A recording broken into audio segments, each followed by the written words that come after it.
జానకి రామలక్ష్మి ఇద్దరు కూడా ఆటోలో వెళ్తూ ఉంటారు. ఇక అప్పుడు జానకి ఏడుస్తూ ఉంటే, నువ్వెందుకమ్మా ఏడుస్తున్నావు? నాన్న ఏ తప్పు చేయలేదు. నాన్నని ఎలా బయటకు తీసుకురావాలో నాకు బాగా తెలుసు. నువ్వేం బాధపడకు అని చెప్పి రామలక్ష్మి ఆద్యం తీసుకొని లాయర్ దగ్గరికి వెళ్తుంది. ఇక అంతా తెలుసుకున్న తర్వాత లాయర్, ఏంటి రఘురామ్ గారు ప్రస్తుతం జైల్లో ఉన్నారా?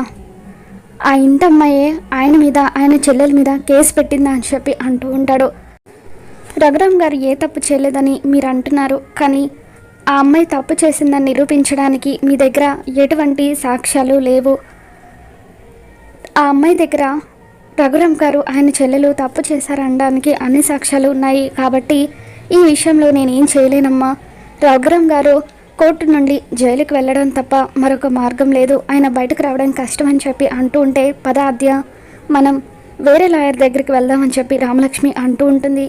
మీరు ఢిల్లీలో ఉన్న లాయర్ దగ్గరికి వెళ్ళిన ఆయన కూడా ఇదే చెబుతారమ్మా అని చెప్పి లాయర్ అంటూ ఉంటాడు. దాంతో రామలక్ష్మి అద్దె ఇద్దరు కూడా ఎంతకన్నా బాధపడిపోతూ ఉంటారు.